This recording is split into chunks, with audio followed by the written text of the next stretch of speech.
بسم اللہ الرحمن الرحیم۔ السلام علیکم۔ جماعت ہشتم اور نہم کے طلباء و طالبات کو سر سید اسکول بوٹی موڑ کیمپس کی جانب سے خوش آمدید۔ آج ہم حصہ غزل کریں گے۔ حصہ غزل میں پہلی غزل ہے میر تقی میر کی۔ اس میں شاعر کا پہلے تعارف ہے، پھر اس کے اسلوب ہے کہ کس طرح ان کا بیان کرنے کا طریقہ ہے، اور پھر ان کی تحریریں ہیں کہ کیسے انہوں نے غزلیں لکھی اور کون کون سی انہوں نے نظمیں لکھی۔ ٹھیک ہے، اب حصہ غزل، اس میں پہلی آپ اس پر آ جائیں، پہلے شعر پر آ جائیے۔ ہستی اپنی حباب کی سی ہے، یہ نمائش سراب کی سی ہے۔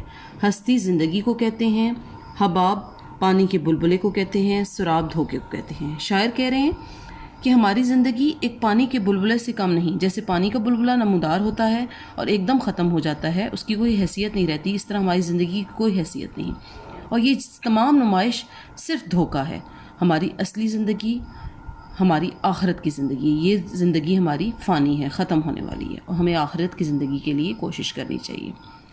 نمبر 2 شعر، ناز کی نازک لب ہونٹ، ناز کی اس کے لب کی کیا کہیے، پنکھڑی ایک گلاب کی سی ہے۔ پنکھڑی پتیوں کو کہتے ہیں، گلاب پھول کو کہتے ہیں۔ شاعر اپنے محبوب کی خوبصورتی کو بیان کر رہے ہیں کہ اس کے ہونٹ بہت نازک ہیں جیسے گلاب کی پتیاں ہیں، یعنی کہ شاعر اس شعر میں اپنے محبوب کی خوبصورتی کو بیان کر رہے ہیں۔ نمبر 3، چشم دل کھول اس بھی عالم پر، چشم دل، دل کی آنکھ کو اس عالم پر کھولو، یہاں کی اوقات خواب کی سی ہے۔ اس شعر میں شاعر کیا کہہ رہے ہیں کہ اصل ہماری زندگی کی کوئی حقیقت نہیں، جیسے پہلے شعر میں کہ اس دنیا میں انسان کی حیثیت ایک مسافر کی سی ہے جسے آخرت کا سفر درپیش ہو۔ اس دنیا میں آنے والے ہر انسان کو اس بات کا علم ہے کہ اس نے رخصت ہو جانا ہے، لیکن وہ مگن ہے اپنی عیش و عشرت میں، ٹھیک ہے، اور وہ بھول گیا ہے اس بات کو کہ اصل زندگی آخرت کی زندگی ہے۔ یہ دنیا دارالعمل ہے، جتنے ہم عمل کریں گے اب اس سے انسان کو بیدار ہونے کی ضرورت ہے۔ بار بار اس کے در پر جاتا ہوں، حالت اب بھی اضطراب کی سی ہے۔ اضطراب بے چینی کو کہتے ہیں۔ شاعر اپنے محبوب کے دروازے کو کہتے ہیں کہ شاعر کہہ رہے ہیں کہ میں اپنے محبوب کے دروازے پر بار بار جاتا ہوں، لیکن پھر بھی ایک بے چینی کی کیفیت ہے۔ وہ اپنے دل کا حال بیان کر رہے ہیں، وہ کہہ رہے ہیں کہ میں اپنے دل کے ہاتھوں مجبور ہو کر محبوب کے دروازے پر بار بار جاتا ہوں، مگر شرم مانے آتی ہے، کچھ کہے بغیر واپس آ جاتا ہوں، لیکن دل عجیب بے چین ہے۔ شاعر کہہ رہے ہیں کہ دنیا کی پریشانیوں میں گھر جاتا ہوں اور محبوب حقیقی کے سامنے جھک جاتا ہوں۔ سمجھ آ رہی ہے بات کی؟ محبوب حقیقی یعنی کہ اللہ تعالیٰ۔ میں جو بولا کہا کہ یہ آواز اسی خانہ خراب کی سی ہے، ٹھیک ہے۔ اب شاعر یہاں کیا کہہ رہے ہیں؟ خانہ خراب بربادی کو کہہ رہے ہیں۔ اس حقیقت سے انکار نہیں کہ دنیا کی تمام رونق اور چہل پہل جذبات ہی کے دم سے ہے۔ اگر خوشی، غم، محبت کے جذبات ہوں گے تو انسان کی زندگی پرجوش ہوگی، نہیں تو دنیا کی رونق ماند پڑ جائے گی۔ شاعر کہہ رہا ہے میرا محبوب مجھ سے اتنا بیگانہ ہے کہ میری آواز کی پہچان بھی بھول گیا ہے، اسے میری آواز میری نہیں لگتی، اور میری آواز سن کر وہ بے یقینی کی کیفیت سے دوچار ہے۔ یقین کے ساتھ نہیں کہہ سکتا کہ شاعر کو میری آواز بھی پہچانی جا رہی ہے، یعنی کہ شاعر بہت پریشانی میں ہے۔ وہ کہہ رہا ہے کہ میری زندگی برباد ہو چکی ہے۔ آتش غم میں دل بھنا شاید دیر سے بو کباب کی سی ہے، ٹھیک ہے۔ آتش غم یعنی کہ غم کی آگ میں۔ شاعر کیا کہہ رہے ہیں یہاں پر کہ شاعر کہہ رہے ہیں کہ غم کی شدت کی تپش مجھے جلا رہی ہے، میرا دل غم سے بھرا ہوا ہے، مجھے یوں محسوس ہوتا ہے کہ غم کی اس آگ میں میرا دل بھن گیا ہے، ایسے لگ رہا ہے جیسے کباب آگ پر رکھا ہوا ہو۔ میر اس نیم باز آنکھوں میں ساری مستی شراب کی سی ہے۔ اب شاعر اس میں کیا کہہ رہے ہیں؟ عشق و محبت کا ایک انوکھا جذبہ پیش کر رہے ہیں۔ وہ کہہ رہے ہیں کہ محبوب کو کبھی وفا کی سرحد پر پہنچنا پڑتا ہے۔ اردو شاعری کا ایک باب سراپا نگاری بھی ہے، یعنی کہ محبوب کے لب کی تعریف ہو رہی ہے، کبھی زلف کی۔ شاعر اپنے محبوب کو شراب کی مستی سے تشبیہ دے رہے ہیں۔ اپنے محبوب کی آنکھوں کو شاعر نے شراب کی مستی کہا ہے، ٹھیک ہے۔ امید ہے آپ کو یہ غزل سمجھ آ گئی ہوگی۔ اب مشق کی طرف آتے ہیں۔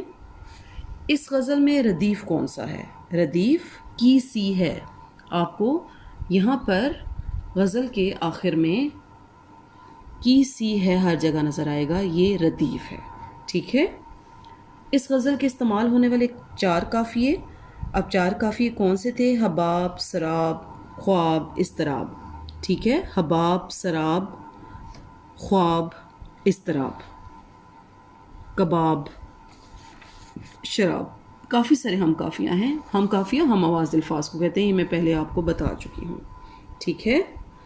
دوسرے شعر میں ہونٹوں کو کس سے تشبیہ دے رہے ہیں؟ گلاب کی پنکھڑی، گلاب کی پتیوں سے. ٹھیک ہے. اس کے بعد میر نے نیم باز آنکھوں کی مستی کو کیا قرار دیا ہے؟ شراب کی سی مستی کو قرار دیا ہے. شاعر اضطراب کی حالت میں کیا کرتا ہے کہ محبوب کے دروازے پر، در پر جاتا ہے. اس کے بعد معنی اور جملے. ہستی، زندگی. اس دنیا میں ہماری ہستی حباب کی سی ہے. ٹھیک ہے. یہی حباب کا جملہ بھی بن جائے گا. حباب پانی کے بلبلے کو کہتے ہیں. سراب، دھوکہ. دنیا کی زندگی سراب کی سی ہے. ٹھیک ہے. اس کے بعد اوقات. اوقات حیثیت کو کہتے ہیں. ہر انسان کو اپنی اوقات میں رہ کر زندگی بسر کرنی چاہیے. اضطراب بے چینی کو کہتے ہیں. عاشق اضطراب کے عالم میں محبوب کے در پر جاتا ہے. خانہ خراب. خانہ خراب بربادی کو کہتے ہیں، یہ میں پہلے بھی بتا چکی ہوں. خدا اس کا خانہ خراب کرے، اس نے مجھے بہت تنگ کیا ہوا ہے. نیم باز. آدھی کھلی ہوئی، اس نے مجھے نیم باز آنکھوں سے دیکھا. مستی، نشے کی کیفیت. میرے محبوب کی آنکھوں میں شراب کی سی مستی ہے. اس کے بعد کالم پر آ جائیے. ہستی، حباب، نمائش، سراب، پنکھڑی، گلاب، آنکھیں، نیم باز، حالت، اضطراب، دل، کباب، مستی، شراب، اور آواز، خانہ خراب. ٹھیک ہے. جی معنی میں پہلے بھی بتا چکی ہوں مرکبات کے. یہ تمام مرکب اضافی ہیں. مطلع اور مقطع کی نشاندہی آپ کر چکے ہیں.